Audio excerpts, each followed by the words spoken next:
président de la commission du Conseil de la Fédération chargé de l'ingérence dans les affaires intérieures de la Russie, M. Klimov, président de la commission de la Duma d'État de la Fédération de Russie chargé de l'enquête sur les ingérences dans les affaires intérieures russes, M. Piskarov, secrétaire responsable de l'Assemblée parlementaire de l'OTSC, M. Pospelov,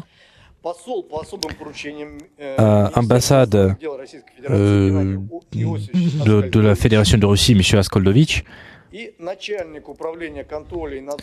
chef du département des communications technologiques, du ministère des communications technologiques, de Roskomnadzor, M. Zaitsev.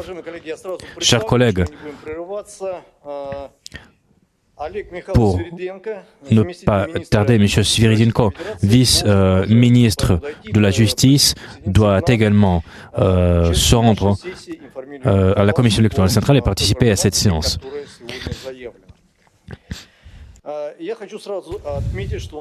Je tiens à souligner que notre centre médiatique de la Commission électorale centrale,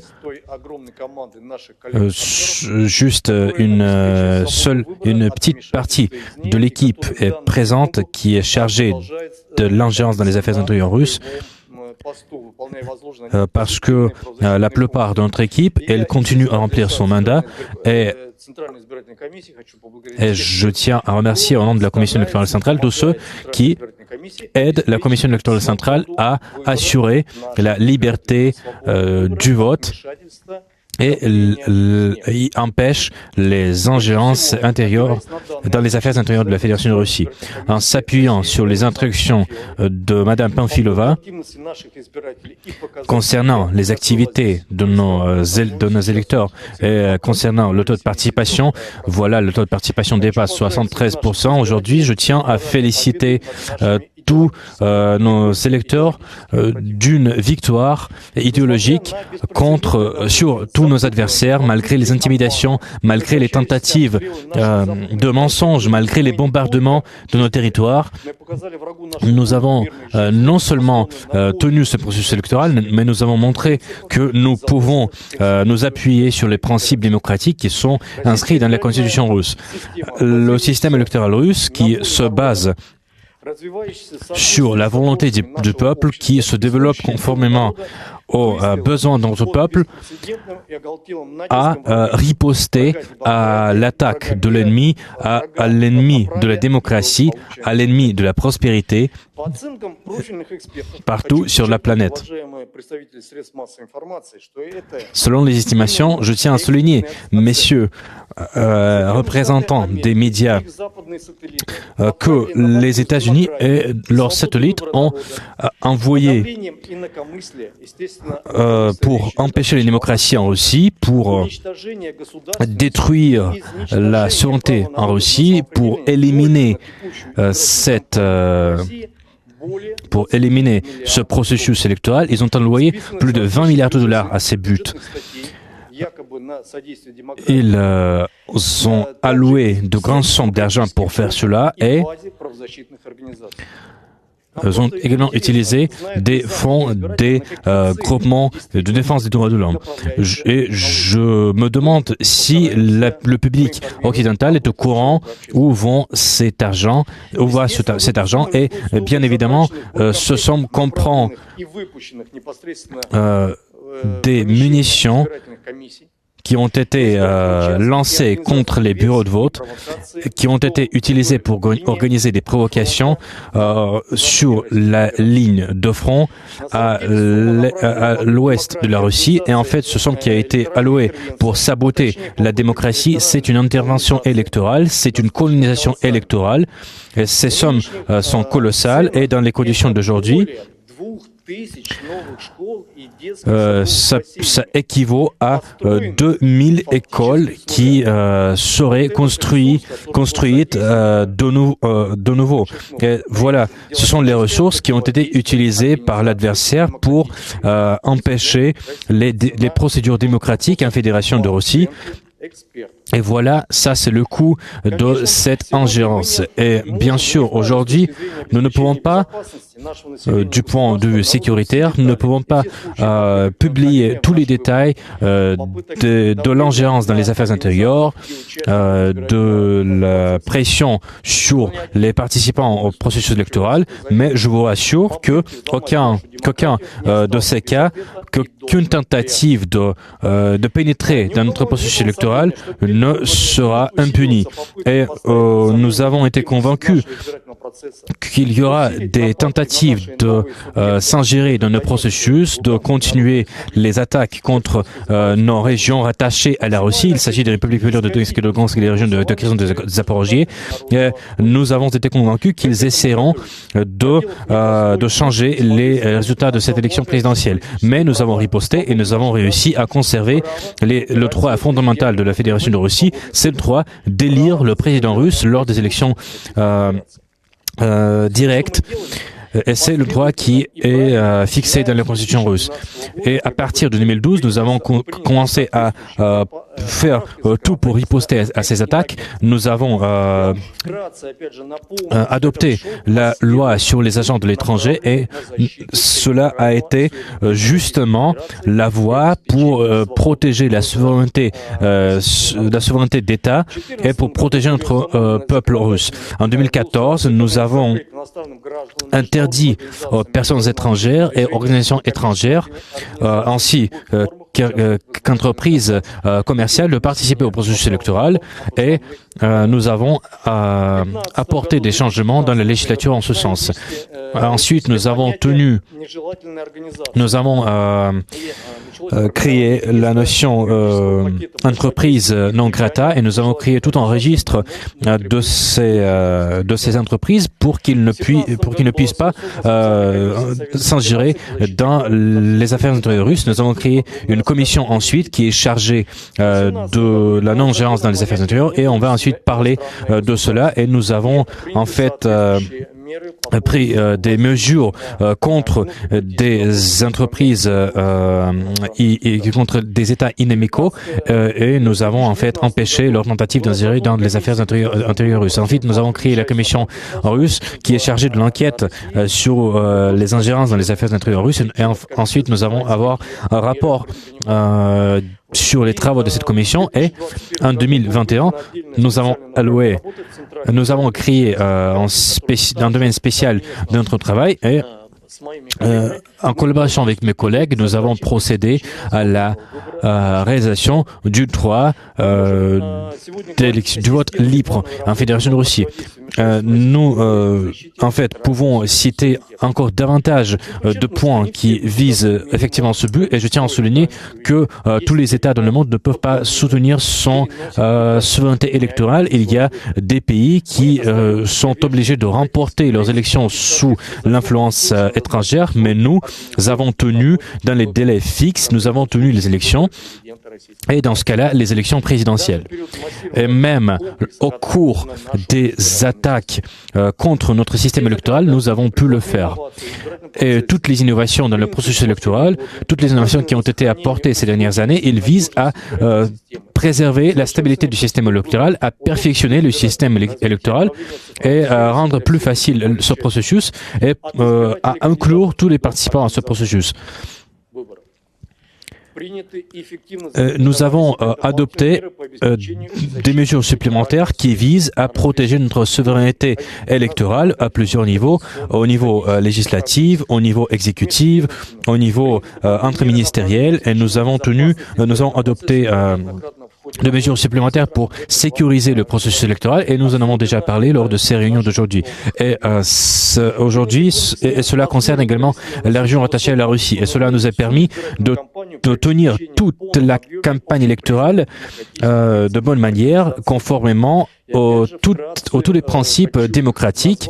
Et je tiens à citer tous les principes démocratiques pour que vous compreniez de quoi je parle.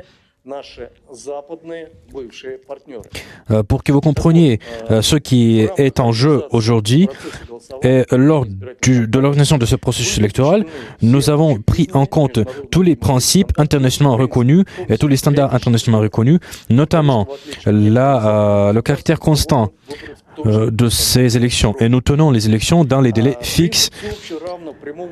Nous avons également pris compte du suffrage universel, du suffrage ouvert,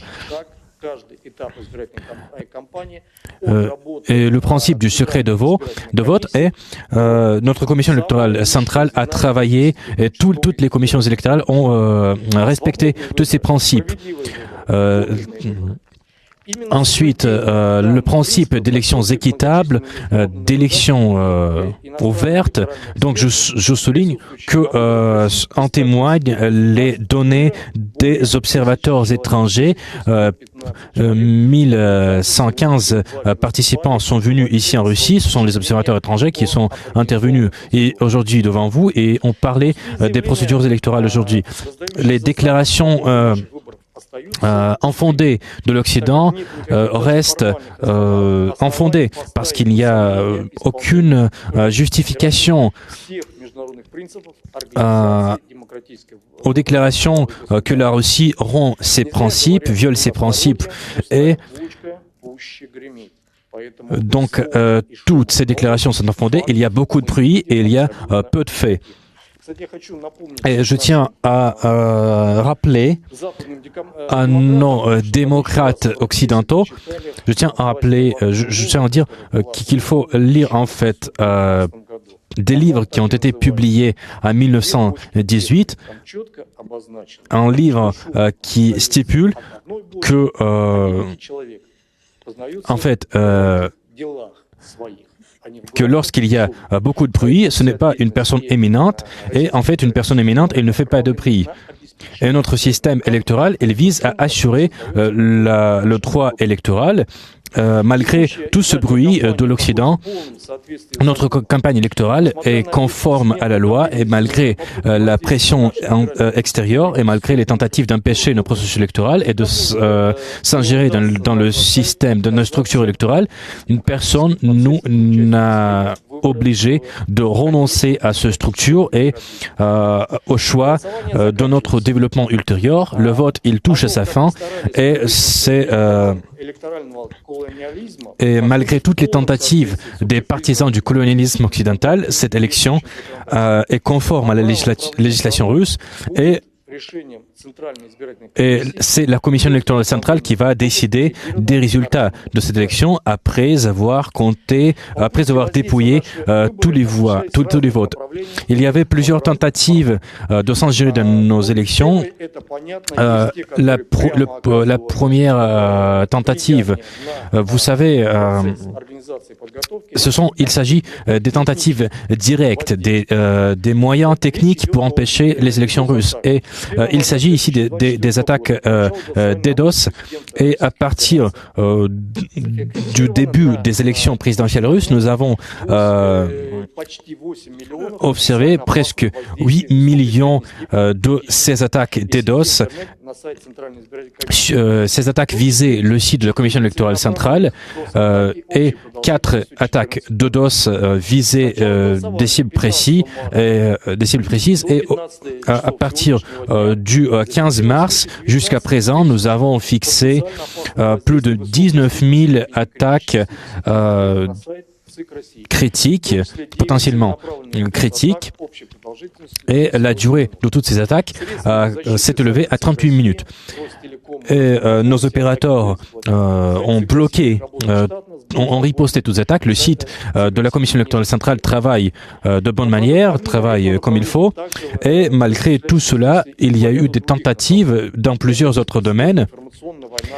Il s'agit de la guerre d'information déclenchée par l'Occident et le nombre de publications sur Internet a dépassé considérablement l'indicateur précédent, le mensonge et les tentatives de manipuler nos Occidents. Il y a également, ils ont essayé d'envoyer des messages personnalisés, notamment, ils ont tout fait pour que la population ne prenne pas part à ces élections présidentielles, pour que cette population ne peut pas exprimer son choix.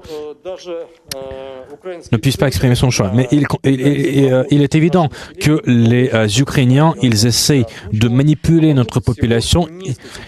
Ils ont essayé de manipuler quelques personnes. En fait, ils ont poussé à se rendre au bureau de vote pour commettre des infractions. À quoi bon? Cela n'a abouti qu'à une enquête criminelle. Et en fait, cela l'Occident, cela ne fait que rejeter l'Occident en tant que partenaire fiable. Et nous comprenons très bien comment cela se fait. Et nous comprenons que toutes ces attaques sont issues d'une même source. Madame Panfilova a essayé également en ligne. Elle a essayé de faire un commentaire sur ces fausses nouvelles. Et il s'agit également de tout un réseau d'agents étrangers, et je pense que les représentants du ministère de la Justice vont également parler de cela, mais 587 agents étrangers ont été inscrits sur le registre du ministère russe de la Justice. La Commission électorale centrale, conformément à la loi, vérifie toutes les données de ceux qui participent au vote. Nous avons également vérifié toutes les chaînes sur Internet, tous les quartiers généraux des partis.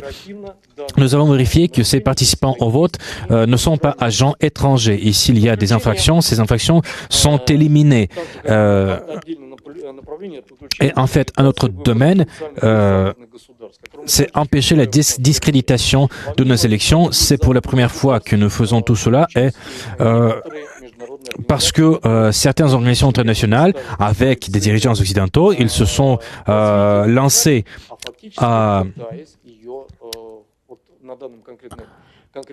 dans ce cas-là, à en fait enterrer la démocratie en Russie en empêchant nos électeurs de participer à la création de nouvelles institutions russes. Il y a eu également des tentatives à l'étranger, et certains observateurs, certaines missions d'observation ne sont tout simplement pas venus, mais ce qu'ils font, c'est de donner des explications infondées de l'étranger. Et plus de 1000 observateurs sont venus ici en Russie. Ils représentent 2/3 des pays membres de l'Organisation des Nations Unies, et ils nous fourniront leurs conclusions après ces élections, et nous espérons atteindre des conclusions fondées qui se basent sur leurs observations. Et donc, vous voyez que nous avons beaucoup fait. Et en fait, ces tentatives de l'étranger, ils n'ont abouti qu'à un résultat inverse. Et, parce que nous avons tenu quand même nos élections, et tout cela a montré la consolidation de notre société. Je voudrais donner la parole à monsieur Andrei Arkadievitch, qui est chargé de la défense, de la protection de la souveraineté d'État. Il est député à la Douma d'État. Merci. Je pense que je ne veux pas entrer dans les détails parce qu'il y a beaucoup de spécialistes ici, mais l'un des objectifs de notre commission visait à analyser politiquement tout ce qui se passe, et à ce sens-là, je voudrais attirer votre attention aux élections qui sont toutefois en cours, parce que le scrutin, il se poursuit, et ce scrutin va se terminer à 21h de Moscou. Et la première chose à laquelle je voudrais attirer votre attention, regardez, tous les médias mainstream qui soutiennent Washington, il en fait redonne une idée folle que cet Occident pris dans son ensemble lutte pour la démocratie. Et les démocraties ukrainiennes, à son tour, comme nous le savons, a refusé de procéder aux élections présidentielles. Je dis la démocratie entre guillemets, bien sûr. Et avec tout cela, ces inhumains, ils essaient d'empêcher dans nos élections. Et en fait, là où ils voulaient sauver les démocraties, ils ont annulé les élections. Et là où les personnes choisissent leurs dirigeants, ils font tout nécessaire pour diminuer le taux de participation, pour changer le véritable choix de la population. Et c'est très caractéristique de l'Occident, de ces vampires, comme l'a dit notre président. C'est Werwolf. Et vous savez, dans chaque déclaration, dans chaque citation, et nous avons des milliers de leurs citations, dans les médias mainstream et dans les réseaux sociaux mainstream, ils disent Russie, Russie, élection, élection tout le temps. Et quand on lit tout cela chaque jour dans une énorme quantité, on dirait qu'ils s'intéressent à la Russie plus qu'à leur propre population, et que ces décisions qui sont prises ne sont pas pour le bien de leur population. Mais quoi qu'il en soit, nous devons prendre en compte ce paradoxe. Alors qu'ils essaient d'annuler nos élections présidentielles, ils ne font que parler de ces élections. Et il y a beaucoup de déclarations de ce genre en Occident, et tout cela se poursuit sur fond de discréditation du processus électoral aux États-Unis. Je ne vais pas parler entrer dans les détails, mais je pense que tout le monde va être d'accord avec tous ces faits. Donc, leur pseudo-démocratie, concrètement, essaye de faire tout pour remporter la victoire, comme ils pensent, abattre le pouvoir du peuple. Et comme vous avez pu voir sur l'écran, le taux de participation extraordinaire, ces projets ne peuvent pas être réalisés. J'aimerais vous sensibiliser sur le fait que le régime de Kiev, quand il envoie les restes de ses réserves dans la guerre, dans le combat, au cours de ces élections, leur dirigeant de Washington a mis tout, a mobilisé tout ce qu'ils ont pu trouver contre la Fédération de Russie. Surtout, comme la majorité des chevaux de Troie sont déjà partis, c'est grâce à l'escroquerie, ils les font apparaître des gens directement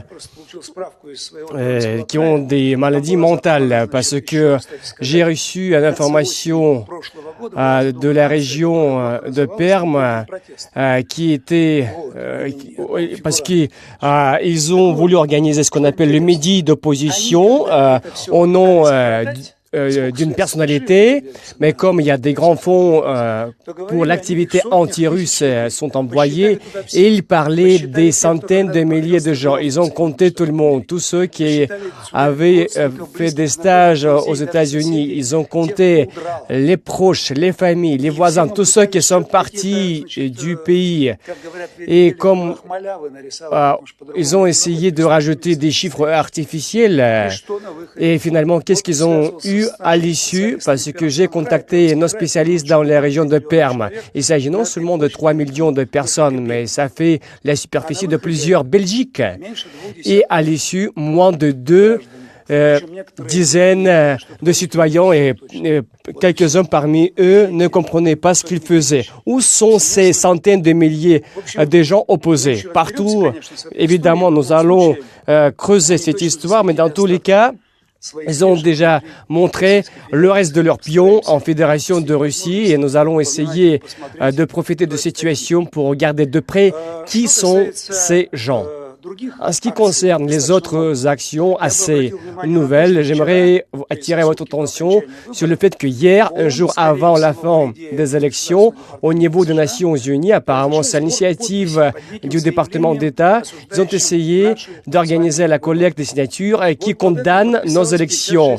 56 États ont signé ce document et par surprise, c'est conforme au nombre des États qui essaient de battre la Russie, mais ça fait à peu près un quart du nombre total des États membres des Nations Unies et la population de ces États coïncide avec le soi-disant milliard doré, soit un huitième de la population mondiale. Ça veut dire que la majorité de la population n'a pas réagi du tout. En plus, pour la première fois, ils ont commencé à utiliser pour saboter nos élections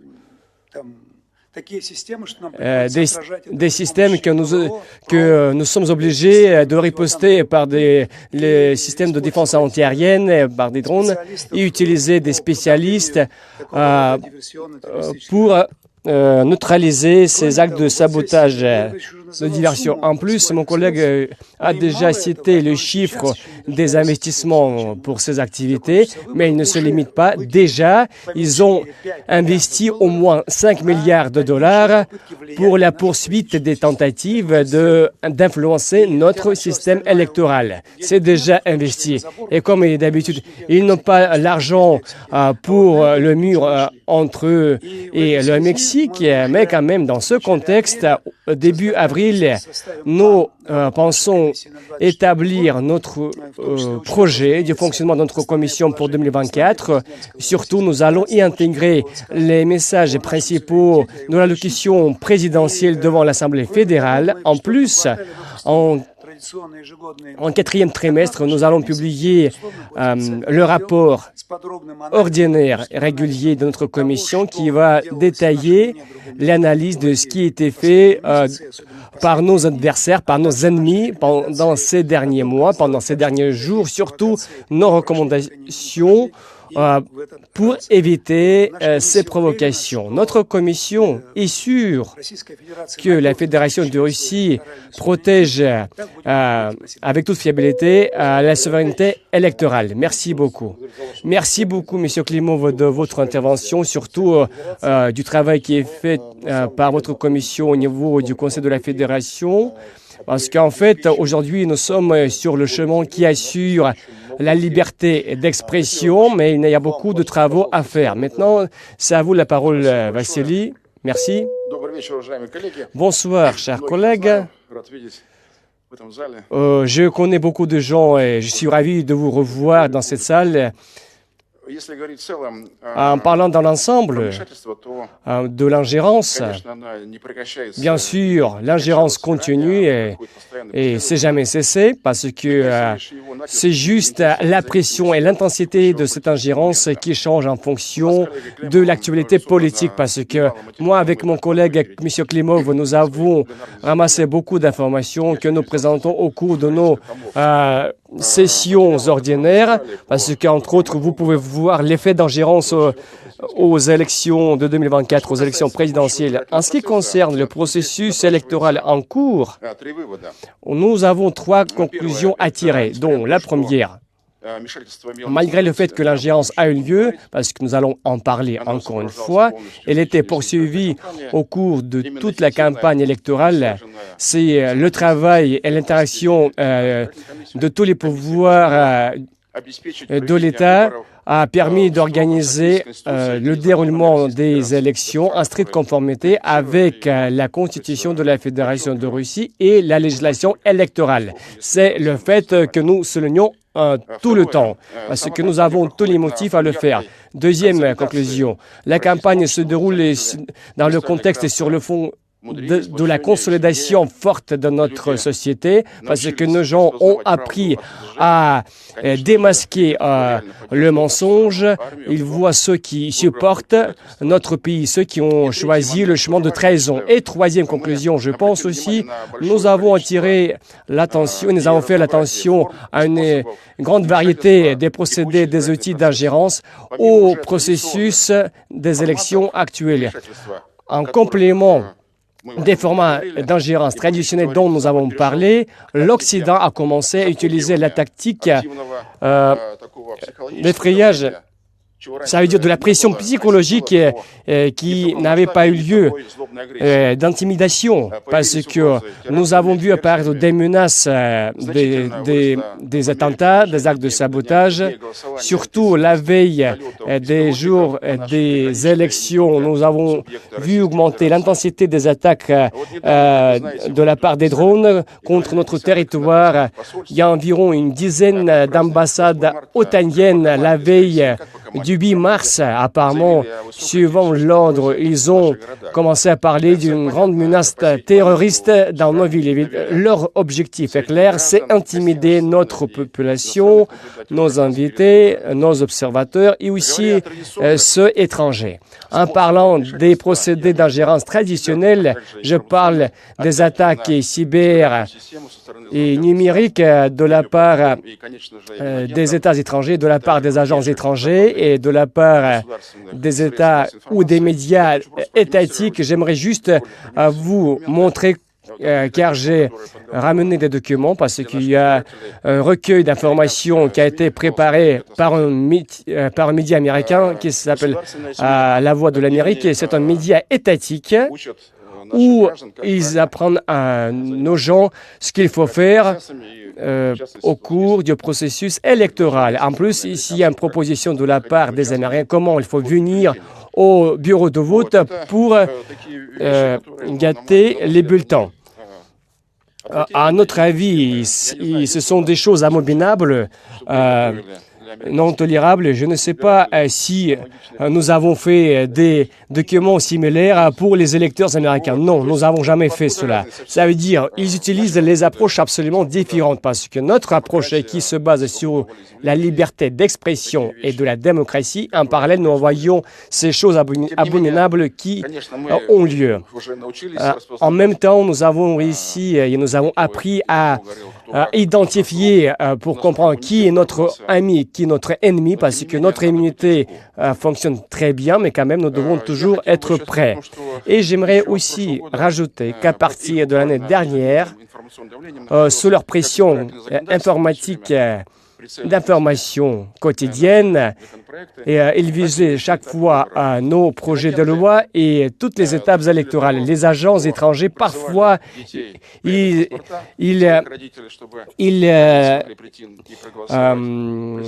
demandaient aux enfants de cacher les passeports de leurs parents, de détruire les journaux, surtout dans les nouvelles régions de la Fédération de Russie, parce que le but est évident, c'est de faire réduire le taux de participation. En plus, l'activité anti-russe a été supportée par nos collègues du Parlement européen, du Bundestag, du Congrès américain et d'autres parlements étrangers.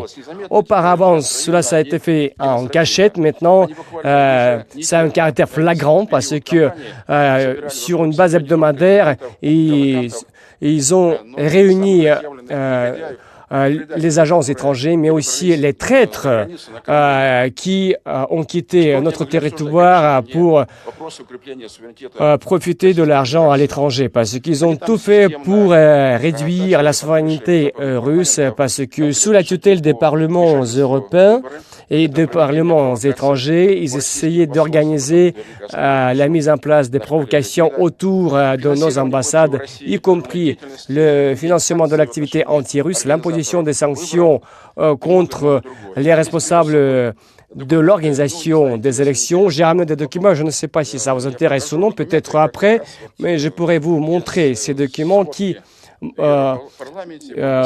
montrent tous les événements dont je parle au niveau du Parlement européen, Bundestag, et nos traîtres qui ont été réunis pour qu'ils puissent bénéficier des instructions, comment il faut agir pour perturber le processus électoral. Surtout, l'ambassade américaine à Moscou a démontré une activité anti-russe agressive, parce que nous avons compté plus de 40 demandes de la part de nos citoyens, parce que Cette activité de l'ambassade américaine a été envoyée au ministère des Affaires étrangères russe. Ils nous ont dit que les mesures seront mises en place.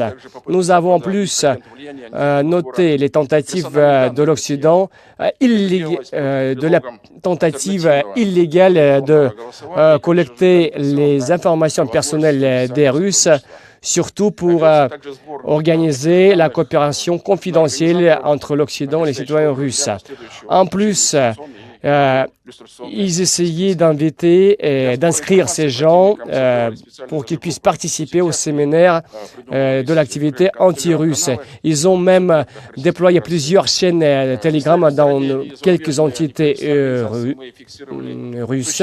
En plus, nous avons vu une grande augmentation de l'activité anti-russe et de l'ingérence. L'année dernière, dans ce contexte, le parquet général a reconnu 58 ONG comme entreprises indésirables, comme par exemple l'activité des organisations comme REM, le comité de 2024, l'Amérique russe pour la démocratie, le comité russe pour les actions, la Ligue des Nations libres, qui ont été reconnus indésirables sur la base des informations préparées par notre commission. En plus, il y avait des tentatives de faire cette diffamation en diffusant des fausses informations dans ces activités. Nous voyons les indices des activités, des enquêtes administratives et pénales, et je pense qu'à l'issue de ces élections, la Commission, au niveau du Conseil de la Fédération, nous allons préparer les documents pour les envoyer aux organismes de maintien de l'ordre public pour analyser les possibilités d'engager leurs responsabilités de ces criminels. Il y a encore un point très important. Pendant cette période avant électorale, nous avons vu l'augmentation du flux du financement caché, parce que le chiffre a déjà annoncé aujourd'hui qui est assez important. Mais nous parlons des financements cachés parce qu'il diffère d'une façon significative par rapport à ce que vous avez cité comme chiffre. Mais il est tout à fait évident que le volume soupçonné, tout d'abord, provient des États-Unis, et nous savons très bien qui est le chef d'orchestre dans toutes ces campagnes anti-russes.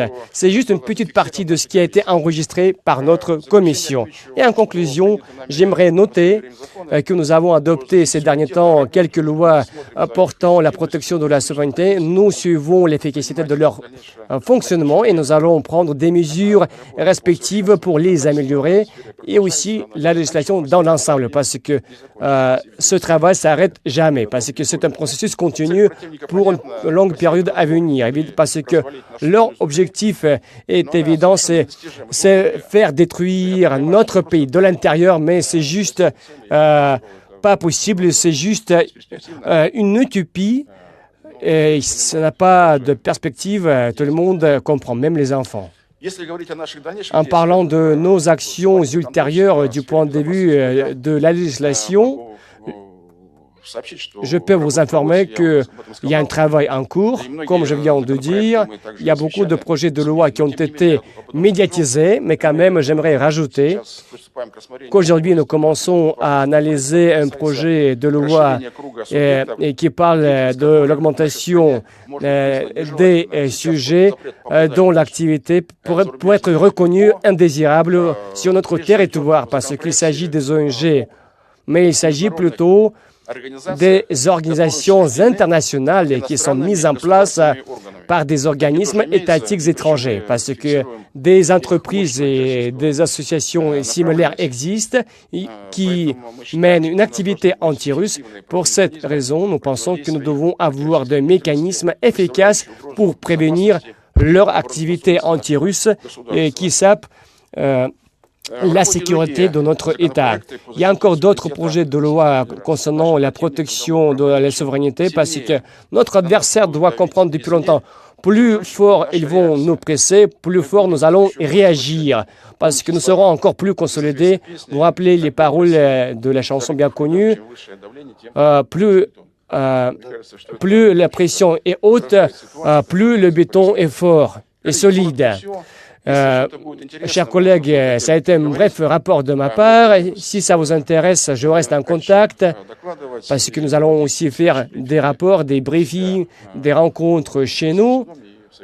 Au niveau du Conseil de la Fédération, nous vous invitons tous qui s'intéressent à ce sujet. Merci de votre information qui est assez d'ensemble. Surtout, nous allons soutenir ce travail, surtout du point de vue de la régulation de ce processus, y compris la régulation législative. Et tout le monde doit comprendre qu'il ne faut pas aller chez nous, il ne faut pas s'ingérer dans nos affaires. Et il y a encore un rôle positif de nos législateurs que nous sentons au cours du processus de la campagne électorale sous notre tutelle, dans notre juridiction, en dehors de la Fédération de Russie. Ce désordre complet continue et j'aimerais demander à mon collègue Gennady de la même façon nette et claire, d'écrire de la part du ministère des Affaires étrangères des tentatives d'empêcher les élections. Comment les États occidentaux favorisent la démocratie chez eux, sur leur territoire. Merci beaucoup de cette opportunité. Bonsoir, chers collègues. La campagne électorale présidentielle touche à sa fin logique. Et déjà, maintenant, nous pouvons tirer quelques conclusions par rapport à l'ingérence dans notre processus à l'étranger, de l'étranger. Dans l'ensemble, l'image est la suivante.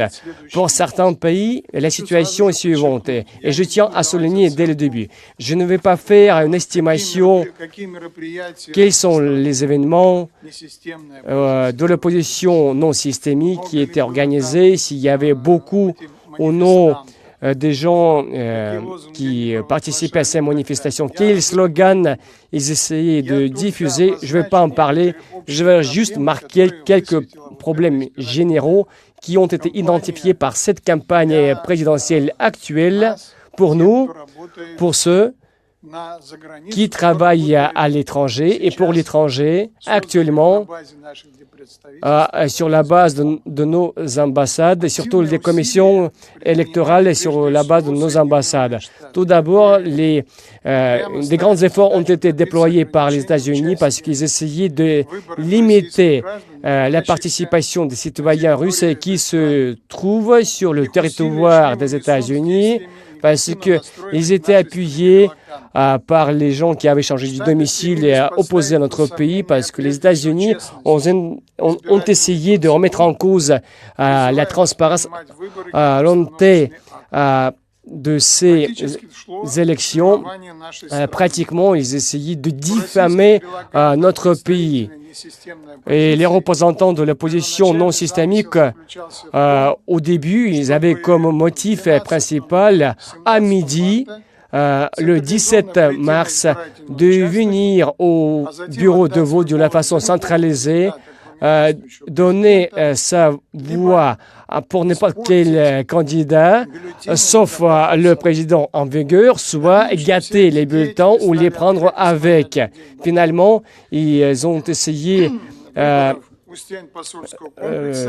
demander à tout le monde de la façon ouverte de faire des manifestations, surtout à côté des ambassades. J'espère que nous allons réussir de prévenir des provocations sérieuses dans ce pays parce que le processus électoral est en cours là-bas.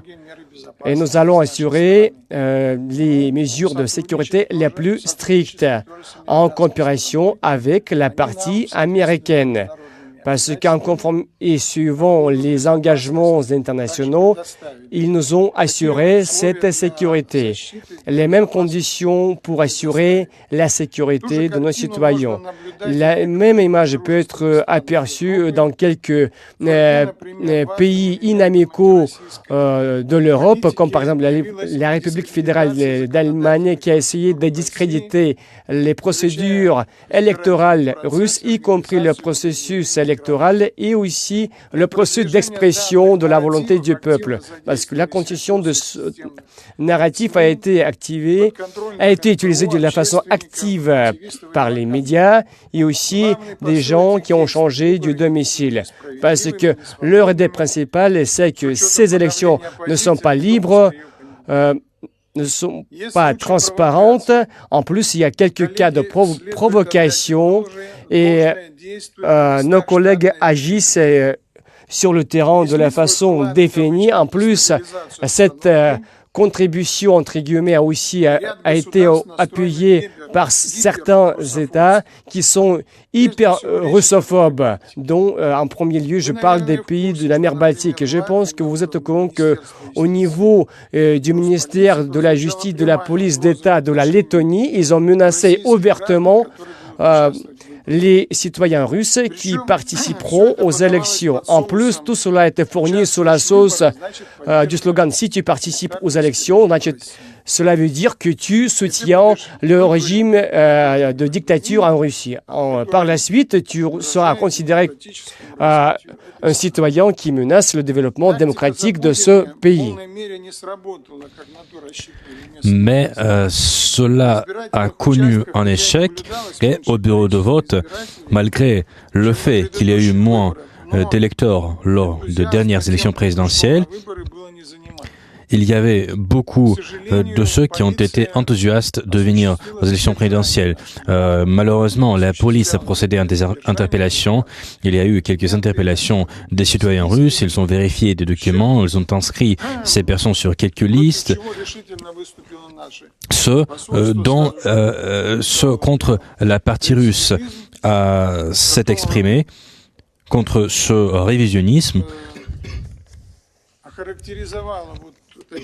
qui a caractérisé ces actions et nous avons qualifié ces actes comme torture. Et je vous informe avec fierté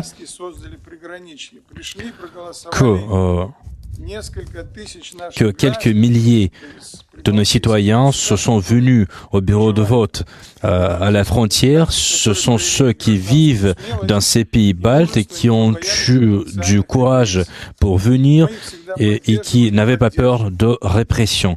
Et nous allons toujours soutenir ces personnes. Et les médias de masse des pays inamicaux ont ajouté à cette situation. Ils appelaient à ne pas venir à ces élections, estimant qu'il s'agit d'un spectacle politique. Il va de même pour les dirigeants entre guillemets des pays occidentaux. Ils ont appelé à ne pas reconnaître ces élections comme légitimes. Et cela du fait que la Russie viole prétendument les principes démocratiques. Et ce sont des manipulateurs. Il s'agit notamment des organisations qui effectuent des exit polls et qui ont donné des conseils aux électeurs comment rendre invalide leur bulletin. Et pour ce qui est de ces queues devant les bureaux de vote qui ont entouré les ambassades, en fait, ils considéraient ces personnes comme des protestataires et non comme ceux qui voulaient exprimer leur vote.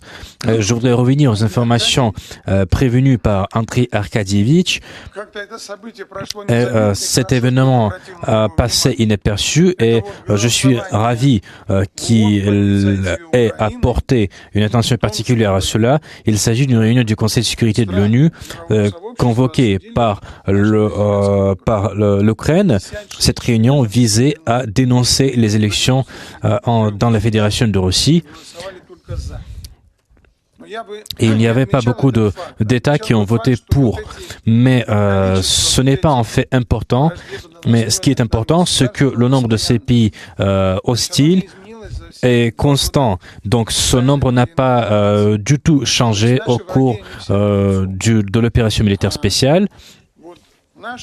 Et voilà nos amis, et nous connaissons tous ces amis, nous ont soutenus. Et donc ce vote à l'ONU témoigne de la perception de ces pays inamicaux par la communauté internationale. Et je voudrais dire, vu le fait que mon intervention touche à sa fin, je voudrais rajouter que nos partenaires, nos prétendus partenaires occidentaux, je le souligne, je l'ai toujours souligné, ils s'appuient sur des principes énormes, utiles. Et s'ils veulent dénigrer quelque chose, ils font tout. Ils font tout pour perturber dans ces élections, pour empêcher aux électeurs d'exprimer leur voix, et nous sommes confrontés de riposter en coup dur. Nous sommes obligés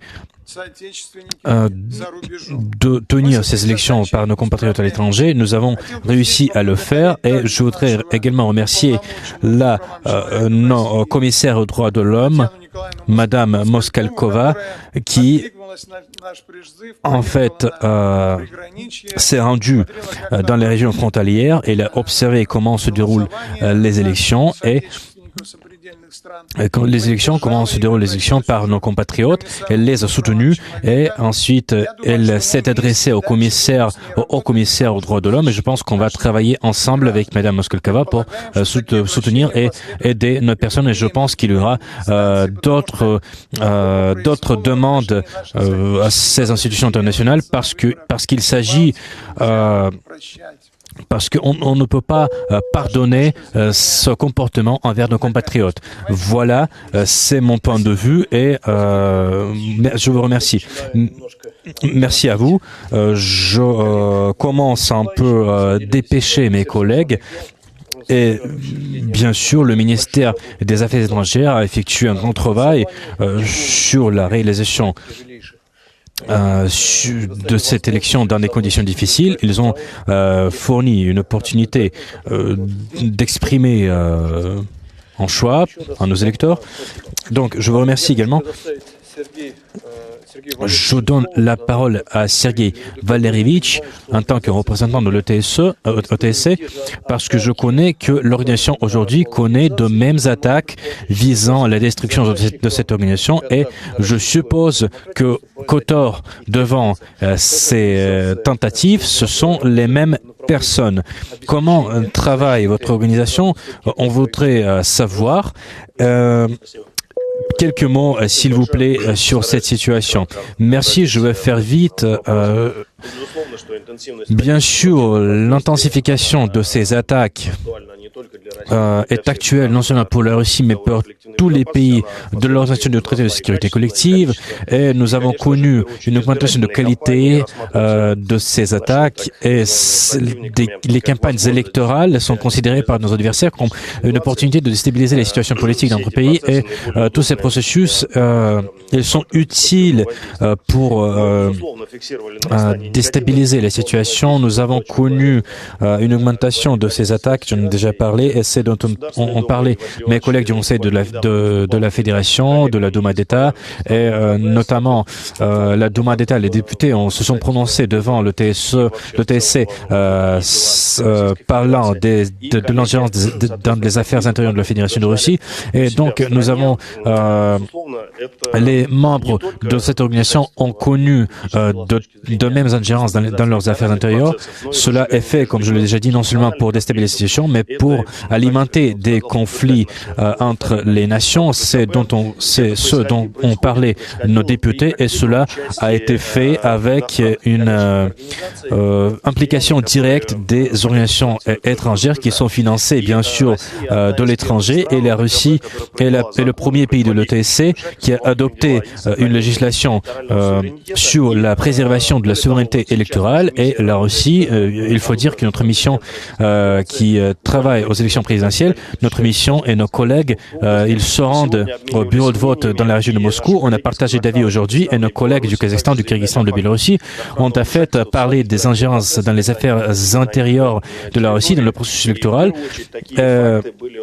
Et bien sûr, vous comprenez que ce sont les organisations, les entreprises étrangères qui ont mené toutes ces attaques et nous essayons de riposter à toutes ces attaques avec des moyens législatifs et il n'y a pas récemment, nos collègues au Kyrgyzstan ont adopté une législation sur ces entreprises étrangères et vous comprenez qu'il s'agit ici d'une pression sans précédent et la même législation a été adoptée au Kazakhstan, en Biélorussie et là, ils ont connu de mêmes influences. Et compte tenu de l'importance de ce processus électoral, compte tenu de la nécessité de préserver la souveraineté électorale, notre organisation a augmenté sa présence au niveau international. Nous avons adopté des mesures pour limiter cette ingérence et nous avons adopté depuis 2001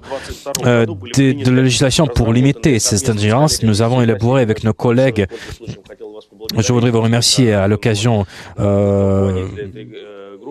nous avons créé une législation.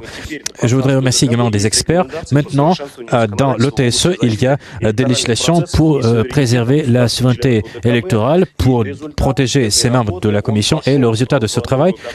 Il fait partie du concept national de la Fédération de la Biélorussie et cela a été nous avons vu tout cela au niveau international et nous allons élaborer des instructions pour empêcher l'ingérence dans les affaires intérieures et j'espère que ce document sera utilisé par nos collègues. Merci d'avoir été bref dans votre intervention. Nous interrogeons le dernier participant de notre session et c'est le service qui apporte une aide fondamentale à la Commission électorale centrale. Je voudrais noter qu'il reste assez peu de temps, mais cette organisation est très importante dans le soutien et c'est pas une blague, c'est tout à fait sérieux. C'est-à-dire que le comité de surveillance russe assure que le scrutin se déroule de façon claire et transparente. Chers collègues, je vais essayer d'être bref.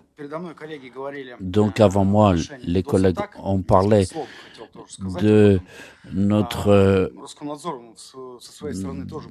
organisation, Roskomnadzor, qui effectue ce service et qui a dû lutter contre des attaques DOS.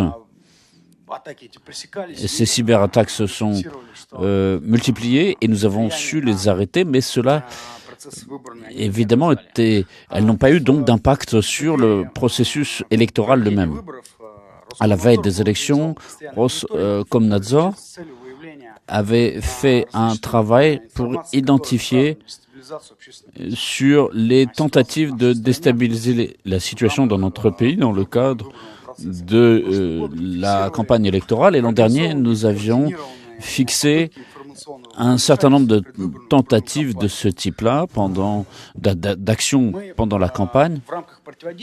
Et dans le cadre de notre lutte contre ces attaques, nous avons bloqué l'accès à 2000 sites qui proposaient un contenu nuisible dans des ressources étrangères ou de gens qui sont en Russie mais qui sont considérés comme agents de l'étranger. Ces tentatives, encore peu avant le début des élections, se sont vues limiter leur fonctionnalité et un agent de l'étranger proposait justement des élections dites alternatives et la formation, comme c'était indiqué, de structures parallèles au pouvoir sur le territoire de la Fédération de Russie. Et nous avons limité ce site, puis nous l'avons supprimé. Au cours de nos procédures de surveillance de l'espace Internet, nous avons éliminé 1300 sites qui appelait à des manifestations illégales pendant les journées de scrutin pour saboter ces élections, et ce qui a été confirmé en fait par le contenu de leur site. Donc il y avait aussi des vidéos qui cherchaient justement à saper aussi la confiance. Et il y avait des faux comptes sur les réseaux sociaux, des faux comptes de la Commission électorale centrale, et ces ressources Internet ont été aussi bloquées ou supprimées, ou bien avec une indication, il était indiqué sur ces sites qu'ils étaient ils donnaient de fausses informations. Nous avons émis des amendes, certaines sont c'est important, ça peut être jusqu'à 25% des bénéfices nets sur un an. Et donc, le montant de ces amendes depuis 2021 s'élève à 35 milliards de roubles. Cette année, nous avons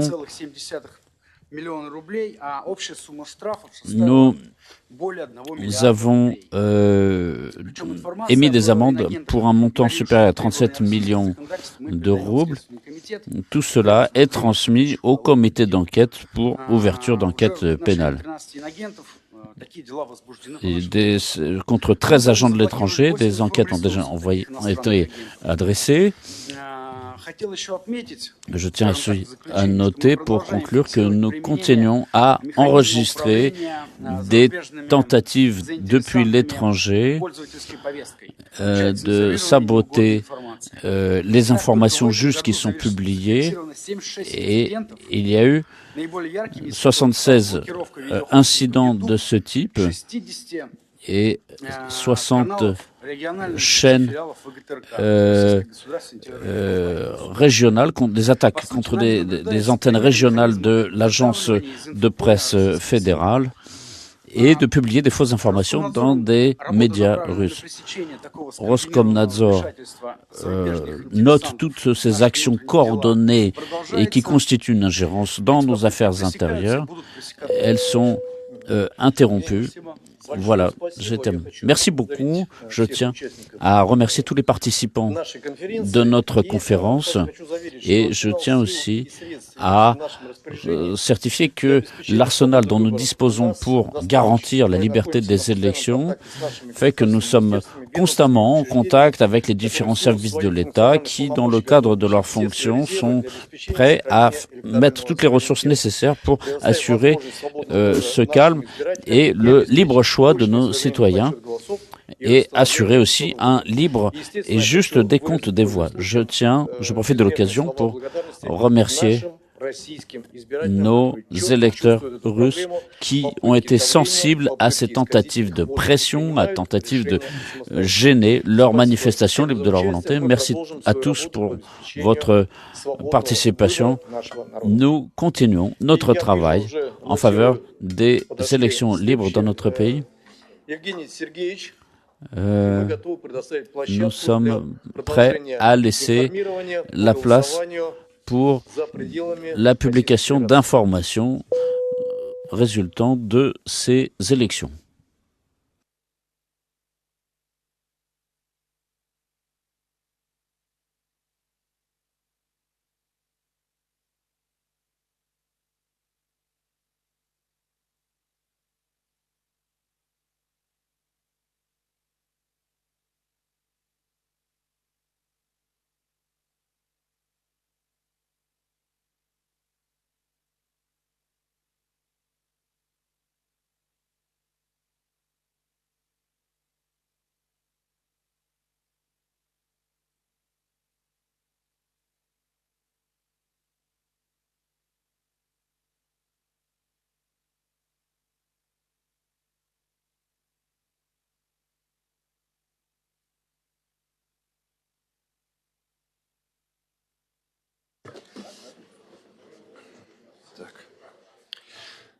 Дорогие друзья, не расслабляемся. Время 19:41. Мы уже упустили 11 минут нашего времени, а время у нас неумолимо сжимается по мере того, как мы приближаемся к завершению голосования.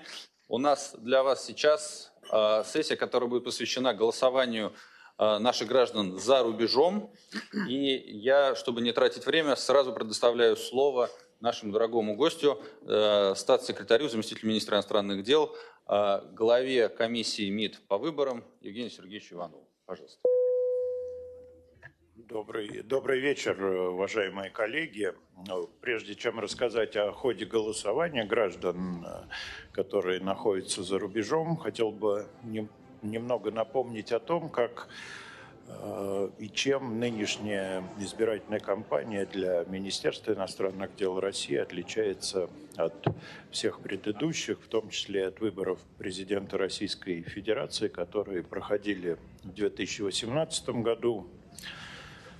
Но, к сожалению, курс на жесткую конфронтацию, который коллективный Запад взял в отношении нашей страны, в этот раз серьезно уменьшил возможности министерства и его загранучреждений по